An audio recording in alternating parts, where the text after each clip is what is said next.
आजचा विषय अर्थात राज्यामध्ये घडणाऱ्या महिला आणि मुलींवरचं जे अत्याचाराचं सत्र आहे ते आजही कुठं थांबताना दिसत नाही.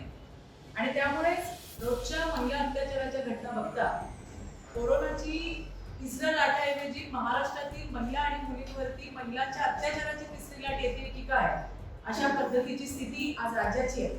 आणि असं असताना ज्या वारंवार घटना होत आहेत त्याकडे सरकारचं लक्ष वेधण्यासाठी विशेष अधिवेशन बोलवावं अशी मागणी भारतीय जनता पार्टीकडनं तसंच विविध संघटनांकडनं हे राज्याचे महामहिम राज्यपाल यांच्याकडे करण्यात आली होती. त्याच्यावरचं आलेलं मुख्यमंत्र्यांचं हे पत्र म्हणजे महाराष्ट्राचं दुर्दैव आहे असं म्हटलं तर ते चुकीचं ठरणार नाही. राज्यातली एक महिला म्हणून, एक स्त्री म्हणून मी अत्यंत व्यथित आहे. जर आपण हे पत्र वाचलं तर तुमच्या लक्षात येईल की या पत्रामध्ये काय लिहिलं. हे कुठल्या राज्याच्या मुख्यमंत्र्याचं पत्र वाटतच नाही. मुख्यमंत्री म्हणतात की मी कुटुंबाचा प्रमुख आहे, पण या कुटुंब प्रमुखाला हे माहिती आहे का की आपल्या नाकाखाली ज्या ठिकाणी आपण मुख्यमंत्री आहोत त्या महाराष्ट्रामध्ये काय काय चाललंय. आम्ही याच्यामध्ये फार लांब जाण्याची गरज नाही. अगदी थोड्याच गोष्टींचा गोषवारा यामध्ये लिहिला होता. त्याच्यामध्ये अर्थात आता घटना वाढणारच आहे, ज्यामध्ये अगदी पुण्यातल्या 13.5 वर्षाच्या मुलीवरती 14 जणांनी केलेला बलात्कार, 6 वर्षाच्या मुलीवरती झालेला बलात्कार, ठाणे महानगरपालिकेच्या सहाय्यक आयुक्तांची बोटं छाटली, त्यांच्या अंगरक्षकाचं बोट छाटलं. एवढंच नाही तर पुणे जिल्ह्याच्या हवेली तालुक्यातल्या कदमवाग वस्तीमध्ये महिला सरपंचावर राष्ट्रवादीच्या कार्यकर्त्याने तिच्यावरती केलेला हल्ला, तिला केलेली मारहाण, पारनेरच्या तहसीलदार ज्योतिताई देवरे यांना कशा पद्धतीने त्या आमदाराचं म्हणणं आहे, स्थानिक आमदाराचं, त्या भ्रष्ट आहेत, त्यांच्यावरती अनेक आरोप आहेत, पण त्यांच्यावरती काहीही आरोप असले तरी राष्ट्रवादीच्या आमदाराला हा अधिकार दिलेला आहे का पारनेरच्या निलेश टंकेला? हे मला मुख्यमंत्र्यांना विचारायचंय, मला उपमुख्यमंत्र्यांना विचारायचंय की त्या महिलेला अॅट्रॉसिटीच्या धमक्या देणं, पारनेरच्या ग्रामीण रुग्णालयामध्ये असलेल्या महिला वैद्यकीय अधिकारी आणि तिथे असलेली डॉक्टर हिच्या अंगावर धावून जाणं, त्यांना गलिच्छ शिवीगाळ करणं, त्यांच्या कनिष्ठ लिपिकाला मारहाण करणं आणि अजूनही त्याच्यावरती गुन्हा दाखल झालेला नाहीये. मुख्यमंत्री महोदय, पुन्हा तुम्हाला मी सांगतेय. एवढंच नाही, अमरावतीच्या 17 वर्षाच्या मुलीवरती त्या ठिकाणी बलात्कार झाला. 7 महिन्याच्या गर्भवती मुलीने गळफास लावून स्वतःला संपवून दिली. या होत्या आधीच्या. त्याच्यानंतरची जी घटना झाली जी अतिशय अमानवीय अशी घटना, जी साकीनाक्याची घटना घडली. 32 वर्षाच्या महिलेवरती ज्या पद्धतीने अमानवीय आणि निर्घृण अशा पद्धतीने तिच्यावरती बलात्कार झाला, तिला मारून टाकण्यात आलं, तिची हत्या करण्यात आली. मी माझ्या आयुष्यात मी अशी घटना कधीही पाहिली नव्हती. एखाद्या महिलाच्या शरीराची विटंबना मी आजपर्यंत अशी पाहिली नव्हती की जी घटना त्या ठिकाणी घडली. आणि त्याच्यानंतर आपण बघतोय अशा खूप घटना आहेत. मी बोलणार आहे त्या घटनेवरती. साकीनाका आणि अमरावतीची पीडित आहे, तिची चितेची आग थंड होत नाही तोपर्यंत लगेच आळेपाटाला अपहरण मुलीवर बलात्कार. नाशिकमध्ये एक 2 व्हीलर वर जाणाऱ्या मुलीला अडवून गाडीत नेऊन तिच्यावर बलात्कार केला मुख्यमंत्री महोदय. अमरावतीमध्ये 7 वर्षाच्या मुलीवर बलात्कार, उल्हासनगरमध्ये बलात्कार आणि हे रोज बलात्कार चालले. काल परभणीच्या सोनपेठमध्ये दिघोळ तांड्यावरची आमची एक 17 वर्षाची मुलगी जिच्यावर तिघांनी अपहरण करून तिच्यावर तिघांनी बलात्कार केला, तिचे लचके तोडले, 8 दिवस मृत्यूशी झुंज देत होती ती आणि काल तिने तिचा त्या ठिकाणी जीव सोडला. या घटना घडतायत. तुमचे सर्वज्ञानी म्हणतात की गृह मंत्रालयाचं काम आहे ज्याच्याबद्दल मुख्यमंत्र्यांना माहिती नसते, म्हणून या सगळ्या घटनांचा गोषवारा मी तुम्हाला वाचून दाखवला की राज्यामध्ये काय काय चाललंय याची आपल्याला कल्पना आहे का. आणि या घटना रोज घडतायत. आज सुद्धा महाबळेश्वरमध्ये माहिती घ्या होम डिपार्टमेंट कडनं, एका अल्पवयीन मुलगी तिच्यावरती अत्याचार झाला आणि आता तिची प्रसूती झाली. आताचीच घटना आहे, अगदी काही तासांपूर्वीची असेल. आणि या घटना मुख्यमंत्री महोदय रोज घडतायत राज्यामध्ये. आणि त्याच्यासाठी महिला अधिवेशन, विशेष महिला अधिवेशन बोलवण्याची मागणी केली तर त्यात गैर. तुम्ही याच्यामध्ये गोषवारा दिलाय की गुजरातमध्ये किती घटना रोज होतात, कशा होतात, काय होतात, किती महिला बेपत्ता झाल्या. तुमच्या राज्याच्या डीजींना एकदा बोलवा.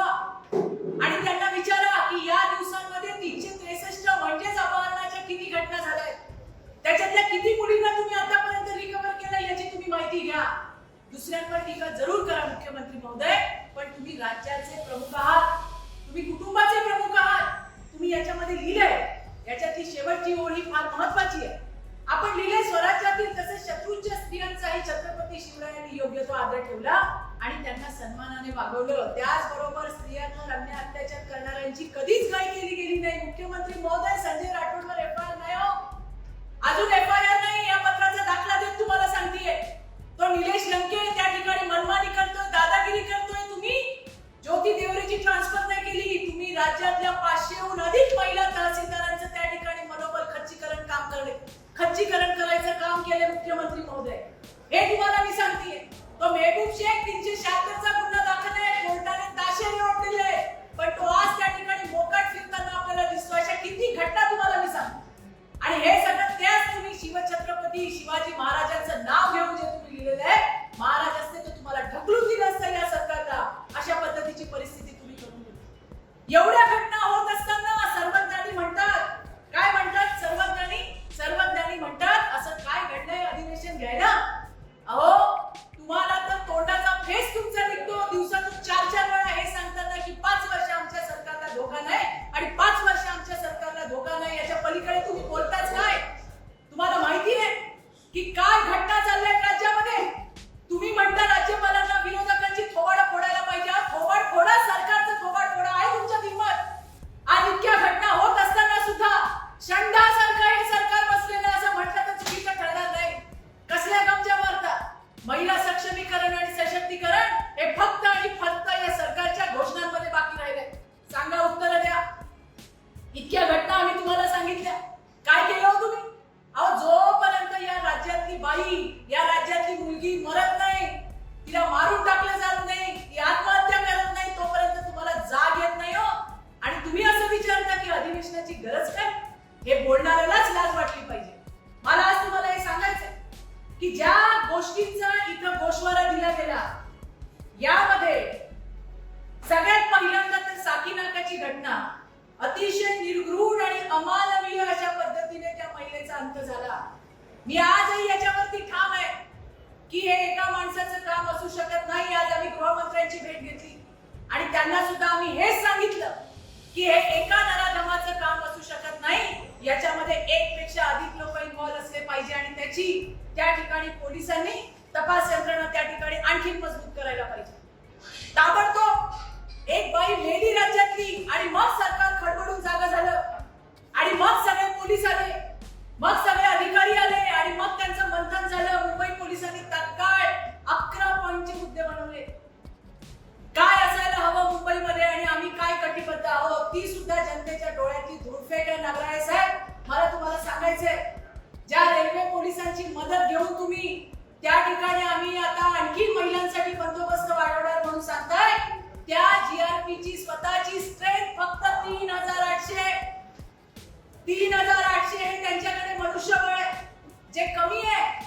स्वतः जीआरपी कमिशनरनी किमान 8 ते 10 वेळा महाराष्ट्राच्या पोलीस महासंचालकांना, मुंबईच्या पोलीस कमिशनरना, गृहमंत्र्यांना पत्र दिलेली आहे, ज्याच्यावर आता या क्षणापर्यंत कुठली कारवाई नाही. गृहमंत्री म्हणतात, चित्राताई आम्ही 2000 अलॉट केले. त्यांना म्हटलं नक्की केले गृहमंत्री महोदय, पण ते फक्त पेपरवरती आहे, ते प्रत्यक्षात नाही. अजून काही मी म्हणायला पाहिजे, अजून काही बायकांचे मुर्दे पडले पाहिजे, तेव्हा हे सरकार जागं होईल, असं सध्या या सरकारमध्ये चाललंय. आणि त्याच्यामुळे मुंबई पोलिसांची ही प्रेस नोट किंवा हे सर्क्युलर म्हणजे मुंबईतल्या जनतेच्या डोळ्याच्या समोर डोळ्यात केलेली धूळफेक आहे. सांगावं नगराळे, सांगावं गृहमंत्र्यांनी, सांगावं पोलीस महासंचालकांनी की रेल्वे पोलिसांनी मागणी करत असलेल्या होमगार्ड्सची आपण पूर्तता केली आहे का? आणि केली असेल तर ते होमगार्ड्स का दिसत नाही आम्हालाही आणि जीआरपीच्या कमिशनरला? दुसरी गोष्ट, ज्या काही गोष्टींचा उहापोह मुख्यमंत्र्यांनी फार गुजरातची आकडेवारी दिली, मला त्यांना सांगायचंय, अहो महिला अत्याचाराला आणि मुलींच्या अत्याचाराला वेगवेगळ्या प्रदेशामध्ये वाटणारे तुम्ही कोण? कोणी अधिकार दिला तुम्हाला? महिला आणि मुलींवरचे अत्याचार हा राजकारणाचा विषय असू शकत नाही, पण तुम्ही त्याच्यामध्ये राजकारण केलं. तुम्ही आकडेवारी देताय, तुम्ही काही स्पर्धा लावली आहे की कुठल्या राज्यामध्ये जास्त महिलांचा बळी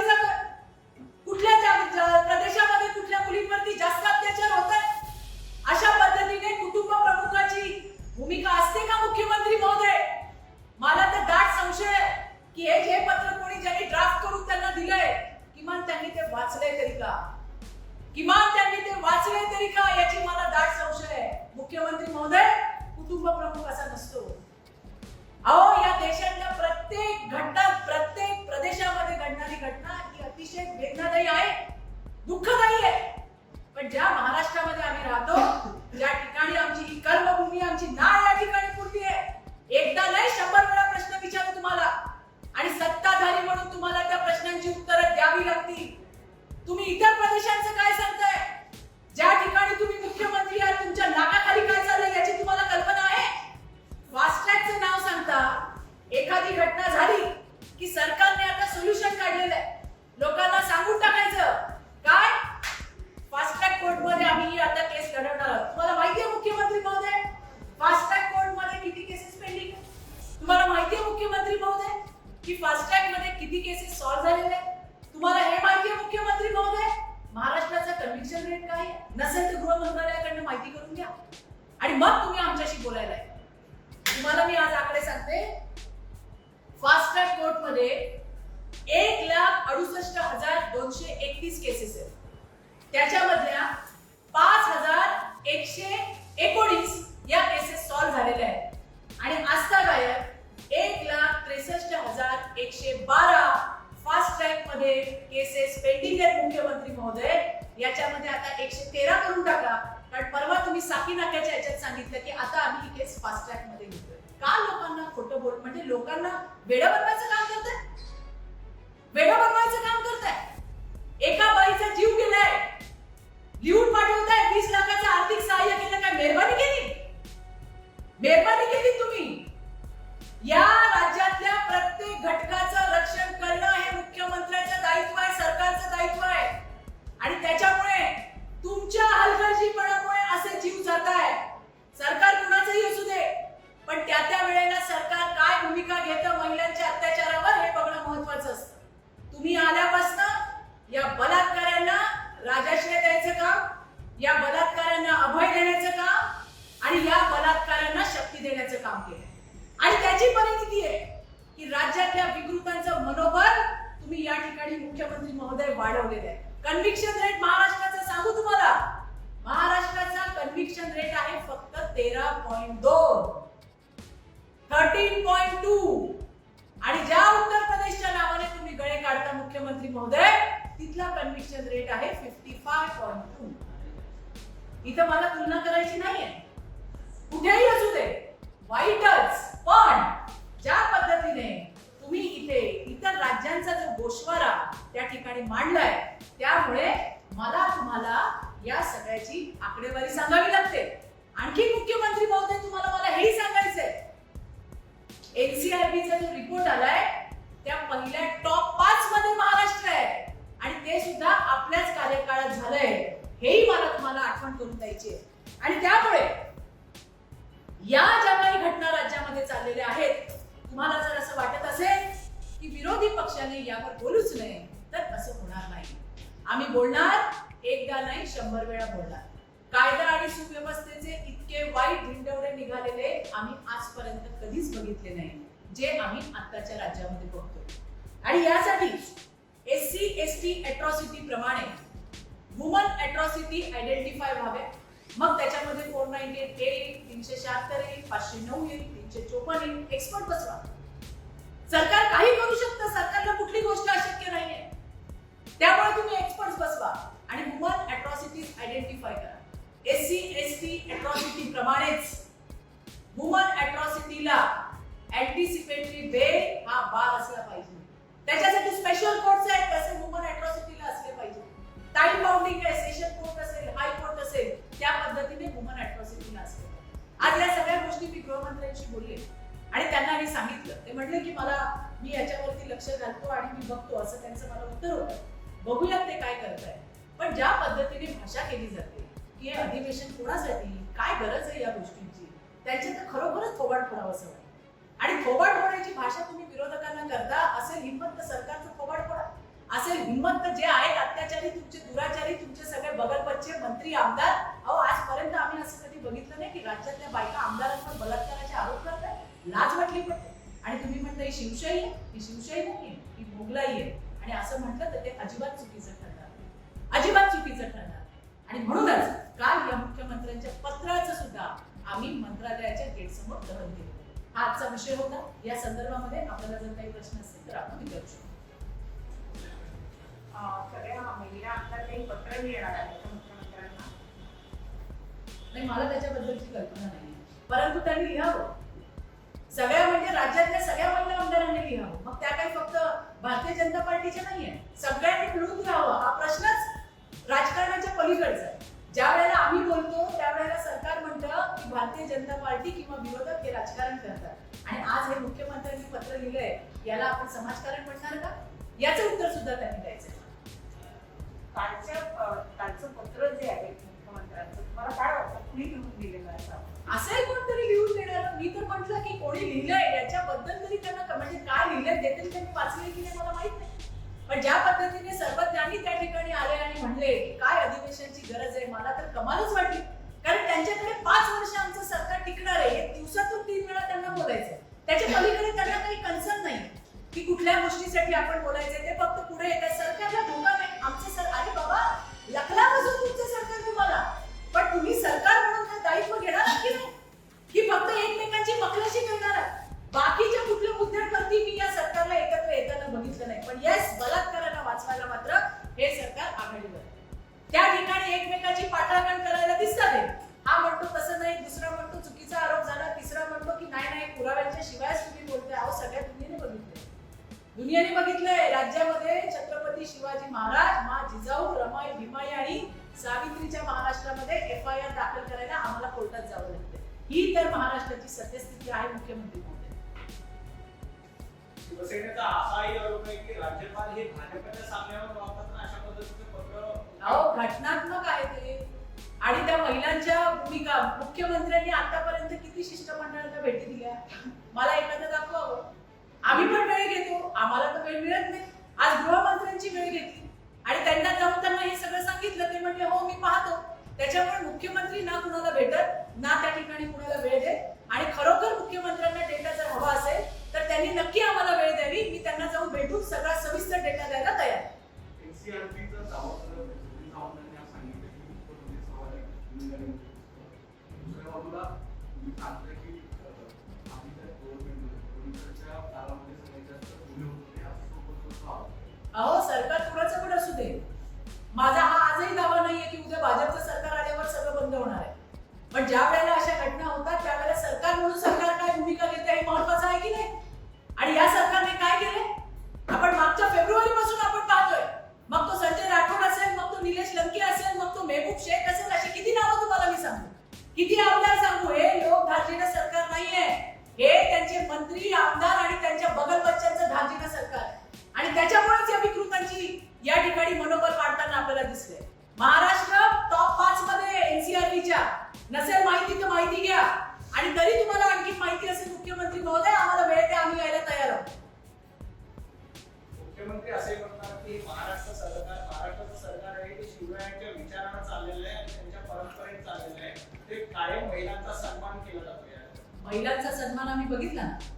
महिला सरपंचाला जाऊन तिथं थोबाडात मारणं, महिला तहसीलदार तिला अॅट्रॉसिटीच्या धमक्या देणं, महिला वैद्यकीय अधिकारी त्यांना गलिच्छ शिवीगाळ करणं, त्यांच्या अंगावर धावून जाणं आणि त्यांच्या लिपिकांना मारहाण केलं, हे आम्ही सगळं बघतोय. त्या महिला आपल्या बिचाऱ्या कर्तव्यावरती होत्या, त्यांची बोटं छाटली. शिवाजी महाराजांनी तर शाहिस्तेखानाची बोटं छाटली होती. हे कोणाची छाटतात किंवा हे काय करतात? आणि त्याच्यामुळे शिवाजी महाराजांचं नाव घेण्याचा यांना काळीचा सुद्धा अधिकार नाही. मी आजही सांगते, महाराज असते तर यांना कडेलोट केला असता यांचा. फक्त महाराजांचं नाव वापरताय, शिवशाही तर अजिबातच नाही. रोज महिला मुली नागवल्या जात आहेत आणि ज्या पद्धतीने उठून पुन्हा आम्हालाच प्रश्न विचारतायत की अधिवेशनाची गरज काय, हे तर अतिशय दुर्दैव, अतिशय दुर्दैव. कुठेतरी मुख्यमंत्री आपल्या पक्षाचे असतील, मित्र पक्ष असतील, यांच्यामध्ये जे गुन्हे झालेले आहेत त्यांची नाराजी ओढू नये म्हणून कारवाई करतात. असू शकेल, असू शकेल, काही असू शकेल, पण कायदा सगळ्यांना सारखा आहे ना. कायदा सगळ्यांना सारखा आहे. सगळा पोलीस फौजफाटा अशा पद्धतीने या सत्ताधाऱ्यांच्या दावणीला बांधण्यासारखं फिरतं आणि त्याच्यामुळेच गुन्हे दाखल होत नाहीये. तुम्ही बघा अवस्था काय राज्यामध्ये. किती तुम्हाला सांगू, रोजचे फोन आहेत, रोजचे फोन आहेत, FIRs होत नाही. 363च्या केसेस किती वाढल्यात. माझ्याकडे पत्र पडले, तुम्ही या प्रेस झाल्यानंतर तुम्हाला मी ती दाखवते की आमची मुलगी इकडून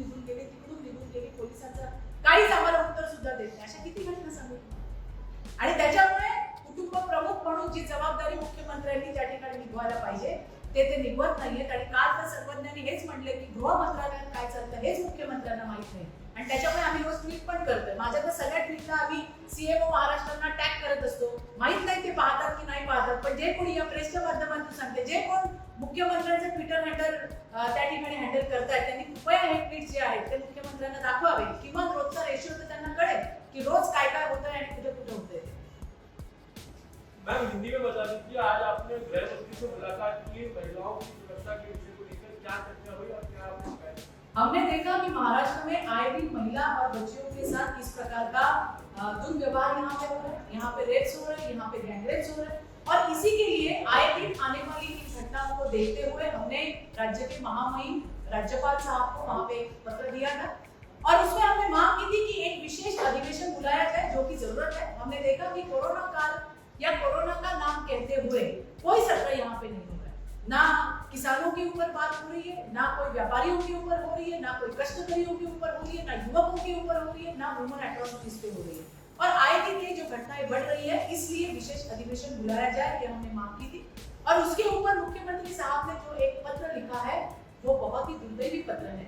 उन्होंने और राज्य जो अनेक अलग अलग प्रदेश है उसका उन्होंने उसमें जिक्र किया है, जिसमें उन्होंने कहा है कि उत्तर प्रदेश में क्या हो रहा है, गुजरात में क्या हो रहा है. शॉर्ट में भाजपा शासित प्रदेश में होने वाले गुनहगारी की आंकड़े वहां पे दिए. मुझे ये कहना है कि इस देश में कहीं पे भी अगर ऐसी घटना होती है तो ये बड़ी दुर्दैवी घटना है और उसके लिए हमें संवेदना है. पर हम महाराष्ट्र में रहते हैं और इसलिए इस मिट्टी से हमारा कंसर्न है. यहाँ पे होने वाले हर गुने का हम आपको सवाल पूछेंगे और आपको उसका जवाब देना होगा. जिस प्रकार की घटना हुई साकीनाका में, हमने देखा कि बहुत ही अमानवीय घटना हुई, जिसमें हमें दिल्ली के निर्भया की हत्या जिस प्रकार हुई थी उसी प्रकार का एक सिमिलैरिटी इस केस में भी हमें दिखी. जब तक कोई लड़की कोई महिला मरती नहीं है या उसे मार दिया नहीं जाता, तब तक महाराष्ट्र सरकार जागती नहीं है या हरकत में नहीं आती. हमने देखा कि किस प्रकार से साकीनाका की केस हुई. तुरंत मुख्यमंत्री महोदय जी ने कहा कि हम फास्ट ट्रैक में ये केस डाल देंगे. तुरंत मुंबई के पुलिस कमिश्नर साहब ने एक जो है लेटर लिखा और उसमें 11 पॉइंट्स लिखे, जिसमें ये भी लिखा गया कि हम रेलवे पुलिस की मदद लेंगे. हालांकि रेलवे पुलिस की अपनी स्ट्रेंथ सिर्फ 3800 है और वहां के जीआरपी के कमिश्नर 8 से 10 तक जो है वो DGP, Mumbai CP, home minister इनको लिख चुके हैं कि हमें और लोगों की जरूरत है. आज मैंने गृह मंत्री साहब से ये सवाल पूछा. उन्होंने कहा कि हमने 2000 होमगार्ड रेलवे को दिए हैं, लेकिन मैंने भी उनसे यही कहा कि शायद दिए हैं लेकिन वो कागज नहीं है, क्योंकि अभी जीआरपी कमिश्नर से बात हुई है, अभी तक उनके पास इस प्रकार का कोई मनुष्यबल नहीं पहुंचा है. मतलब मुंबई के लोगों के आंखों में धूल झोंक देगा काम ये वहां पे मुंबई पुलिस ने किया. जिस फास्ट ट्रैक कोर्ट की बात हमारे मुख्यमंत्री महोदय करते हैं, मैं आपको ये बताना चाहूंगी कि फास्ट ट्रैक कोर्ट में अभी तक 1,68,231 ये टोटल केसेस है, जिसमें सॉल्व केसेस सिर्फ 5,119 और पेंडिंग केसेस 1,63,112. उसमें साकीनाका की आप एक मिला लीजिए तो 113. इतने केसेस अभी तक पेंडिंग है. कन्विक्शन रेट अगर आज हम महाराष्ट्र का देखेंगे तो वो सिर्फ 13.2 है. और जिस उत्तर प्रदेश की बात हमेशा की जाती है, मुझे इसमें किसी की कंपैरिटी नहीं करनी है या कोई कंपैरिजन नहीं करना है, लेकिन जिसमें हम देखेंगे तो यूपी का conviction rate it is 55.2. NCRB का रिपोर्ट अभी आया है, जिसमें हमने राज्य के सम्माननीय मुख्यमंत्री महोदय के नेतृत्व में टॉप 5 में अपना स्थान वहां पे निश्चित किया है. और उस टॉप 5 महिला और बच्चियों के अत्याचार के मामले में महाराष्ट्र पहले 5 में है. और इसीलिए ये सारी बातें देखते हुए क्या मुख्यमंत्री साहब को पता है कि महाराष्ट्र में क्या चल रहा है? कल ही सर्वज्ञानी जो संजय राउत है, उन्होंने ये कहा कि विशेष अधिवेशन की जरूरत क्या है. तो रोज आए हुए रोज हो रहे इन सारी बातों का कॉग्निजेंस इस सरकार को है या नहीं है? रोज घटनाएं हो रही है. शक्ति कायदा की बात हुई थी, वो आज तक प्रलंबित है. महिला आयोग को आज तक अध्यक्ष नहीं दिया गया. अभी हमें ये बात समझ में आई कि ये क्यों नहीं दिया गया, क्योंकि महिला और बच्चियों की मामले में ये सरकार बिल्कुल भी सीरियस नहीं है. ये सरकार बलात्कारियों को राजाश्रय देने का काम करती है, बलात्कारियों को अभय देने का काम करती है, बलात्कारियों को शक्ति देने का काम करती है, और उसी का भुगतान राज्य की महिलाएं यहाँ पे भुगत रही है, छोटी बच्चियां भुगत रही है. कल की ही बात है, परभणी में एक 17 साल की बच्ची के साथ 3 दलितों ने उसका अपहरण किया और उसके साथ बलात्कार किया। 8 दिन उसने जो है वहां पे जहर पी लिया, 8 दिन अपने मौत से लड़ रही थी, कल उसका हृदय भी रक्त हो गया। साकीनाका की घटना तो मैंने आज तक मेरी जिंदगी में ऐसी घटना नहीं देखी थी कि हमने देखा कि महिला की किस प्रकार से विडंबना होती है। और ये सारी घटना देखने के बावजूद भी अगर सर्वज्ञानी संजय राउत अगर ये कहते हैं कि विशेष अधिवेशन की क्या जरूरत है, तो मुझे तो बड़ी शर्म आती है, क्योंकि उनको तो दिन में 3 बार यही कहना है कि हमारी सरकार को कोई धोखा नहीं है। सुबह आते वही कहते, दोपहर में आते वही कहते, शाम को आते वही कहते, हमारी सरकार सुरक्षित है। आपकी सरकार सुरक्षित रहे, लेकिन आपकी जो जिम्मेदारी है उसके ऊपर भी आपका ध्यान होना बहुत ज्यादा जरूरी है। उन्होंने एक मराठी में ये भी कहा था राज्यपाल साहब को कि जो विरोधक है, जो विरोधी पक्ष है, उनको काय म्हणणार त्याला फोबाडत मारायला पाहिजे, उनको एक कान के नीचे क्या कहेंगे थप्पड़ मारना चाहिए। तो बिल्कुल थप्पड़ मारना चाहिए संजय राउत जी, थप्पड़ तो सरकार को लगना चाहिए, थप्पड़ तो उन दरिंदों को लगना चाहिए जिसके ऊपर अभी तक एफआईआर नहीं हुआ, थप्पड़ तो उन दरिंदों को लगना चाहिए जिनके आज बलात्कार करने के बावजूद भी बाहर घूम रहे हैं, क्या आपको नहीं हुआ। और इस प्रकार का वक्तव्य जो हो रहा है वो पूरी तरह से हृदयी है और इसीलिए हम इसका जाहिर निषेध करते हैं। और हमने कल मुख्यमंत्री महोदय के इस पत्र की उनके मंत्रालय के गेट के सामने जला के अपना निषेध हमने व्यक्त किया। एक कमीशन एक मुद्दा है, वुमेन कमिश्नर से अपॉइंटेड नहीं है महाराष्ट्र में, और साथ ही शक्ति कानून को लेकर भी जो अटका हुआ है, तो क्या आप मांग करेंगे कि इसको ऑर्डिनेंस के जरिए लागू कर देना चाहिए? मैं आपको ये बताती हूँ कि कल किसी ने तो हमें ये कहा था, एक महिला नेता ने कहा था कि महिला आयोग की जरूरत नहीं है, क्योंकि वहां पे आयोग के अध्यक्ष की जरूरत नहीं है, क्योंकि वहां पे काम चल रहा है। अभी आप देखिए, अगर महिला आयोग की जरूरत राज्य के सत्ता में बैठे हुए बड़े अगर किसी को नहीं लगती है, तो फिर ठीक है, महिला आयोग बर्खास्त ही कर दीजिए अगर आपको जरूरत ही नहीं लगती। और आपके बगल बच्चों को ही बचाने का वहां पे काम हो रहा है, इतनी घटनाएं हो रही है, कौन सी घटना का महिला आयोग ने कॉग्निजेंस लिया, वो भी बताने की जरूरत है। और इसीलिए इसका महत्व जो है वो बहुत ज्यादा है। लेकिन सरकार के मायने में महिला और बच्चियों की सुरक्षा ये बिल्कुल क्या कहेंगे, जिसके कोई मायने ही नहीं है। कांग्रेस ने एनसीआरबी 2020 के डेटा का हवाला किया और कहा है कि उत्तर प्रदेश जो है वो सबसे ज्यादा टॉप है और फडणवीस गवर्नमेंट के दौरान महिलाओं पर सबसे ज्यादा अत्याचार हुआ। उसका आप कैसे जवाब? मुझे ये कहना है, सरकार किसकी भी हो, कल महाराष्ट्र में भारतीय जनता पार्टी की सरकार आती है तो एक दिन में सब क्राइम निकल जाएगा, ये मेरा बिल्कुल दावा नहीं है। लेकिन ये जो मुद्दा है महिला और बच्चियों के साथ होने वाले इस दुष्कर्मों का मुद्दा, ये राजनीतिक मुद्दा हो ही नहीं सकता। और इसीलिए मैं ये चाहती हूँ कि सरकार किसकी भी हो, आप उसके ऊपर एक्शन क्या लेते हो ये बहुत जरूरी है। और आज जब से ये सरकार आई है, हम संजय राठौर के केस से देख रहे हैं कि आज तक एफआईआर उसमें नहीं हुआ, और हम देख रहे हैं कि हमें वहां पे पीआर दाखिल करनी पड़ी है। महबूब शेख के केस में वो घूम रहा है सब जगह पे। तीसरा वो नीलेश लंके, आपने तो कहा पेंडेमिक रूल है, और अगर इस प्रकार से हेल्थ वॉरियर को अगर आप मारेंगे, उनके साथ अगर दुर्व्यवहार होगा तो उसके ऊपर गुना दाखिल होगा। इतनी दहशत है, क्या बताऊं मैं आपको, क्यों बचाया जा रहा है? वो राष्ट्रवादी का आमदार इसलिए। और ये मैं कहना चाहती हूँ कि यहाँ पे ये मुद्दा राजनीतिक मुद्दा है ही नहीं। सरकार ने अपना काम करना चाहिए। मुख्यमंत्री साहब ने इसमें लिखा है कि मैं कुटुंब प्रमुख हूँ, मैं फैमिली का हेड हूँ, हेड ऑफ द फैमिली। इस प्रकार की बातें नहीं करता मुख्यमंत्री महोदय कि जिस प्रकार से आपने और अलग अलग प्रदेश की इसमें आंकड़ेवारी दी है, बिल्कुल देनी चाहिए। लेकिन आपके नाम के नीचे जहाँ पे आप मुख्यमंत्री बैठे हो, आप मुझे बताइए कि आपको क्या पता है क्या क्या चल रहा है। वो आपके संजय राउत तो कहते हैं कि गृह मंत्रालय का तो मुख्यमंत्री साहब को कुछ पता ही नहीं होता, तो इसके लिए हम हमेशा ट्वीट करते हैं, और वो सारे @CMO महाराष्ट्र करते हैं। तो आपके जरिए मैं ये भी कहना चाहूंगी कि जो भी कोई CMO महाराष्ट्र का ट्विटर हैंडल मुख्यमंत्री साहब का हैंडल कर रहा है, कृपया रोज उसके प्रिंट आउट निकाल के मुख्यमंत्री साहब को दे दीजिए, तो पता लगेगा महाराष्ट्र में किधर क्या हो रहा है। प्रवीण दरेकर के ऊपर जिस तरीके से एफआईआर रजिस्टर हुई है, उसको कैसे? ये तो अभी क्या कहूं मैं, जिसमें ना कोई महिला का जिक्र है। आप पूरी वो जो प्रोग्राम में गए थे शिरूर के, आप पूरी वहां पे सीडी मंगवा लीजिए, उसमें ना किसी महिला का जिक्र है, ना किसी के बारे में महिला का तो उसमें कोई जिक्र है ही नहीं। उन्होंने क्या कहा? उन्होंने ये कहा कि राष्ट्रवादी कांग्रेस पार्टी ये प्रस्थापितों का पक्ष है। क्या ये गलत है?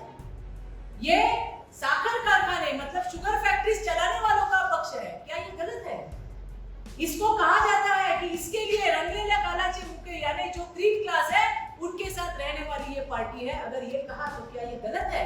और ये वाक प्रचार है। जिस तत्परता से पुणे के पुलिस ने वहां पे 509 दाखिल किया है, क्या पुणे के पुलिस ने इसका इन्वेस्टिगेशन किया है? मुझे ये पूछना है, क्योंकि सांगली में काकरूड पुलिस स्टेशन, जिसके यहाँ एक महिला के ऊपर वो कह रही है कि मुझे आके कहां छुआ, मेरे साथ क्या क्या हुआ, 354 दाखिल होना चाहिए। पुलिस ने वहां के पीआई है, उन्होंने मुझे कहा कि चित्राताई हमारा इन्वेस्टिगेशन चल रहा है। तो ये तो मेरे लिए नई जानकारी है कि अगर 354 भी दाखिल करना है तो इनको इन्वेस्टिगेशन करना पड़ रहा है। तो क्या पुणे के पुलिस ने 509 दाखिल करते समय कोई इन्वेस्टिगेशन किया है? मुझे पुणे के पुलिस कमिश्नर अमिताभ गुप्ता जी से कहना है, गुप्ता साहब आप बहुत प्रॉम्प्ट हो काम में, लेकिन मैंने तो आपको अप्रिशिएट भी किया था जब 13.5 साल की बच्चियों के साथ 14 दरिंदों ने वहां पे दुष्कर्म किया, जिनको आपने 2 दिन में पकड़ा। पर संजय राठौर की केस में आप तो चुकी है। तो मुझे अभी आपसे ये पूछना है, क्या प्रवीण दरेकर जी ने इस प्रकार का कोई वक्तव्य किया है? आपने उसकी छानबीन की है?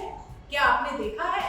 या फिर सत्ताधारी आके आपके पास बैठ जाएंगे और आप वहां पे एफआईआर लिख लेंगे? ऐसा कोई नया कानून तो महाराष्ट्र में बना नहीं है, क्योंकि हम देख रहे हैं कि आए दिन विरोधी पक्ष के अलग अलग कार्यकर्ता हो, नेता हो, उनके ऊपर एफआईआर लेने का सत्र है, उनके ऊपर गुने दाखिल करने का सत्र है।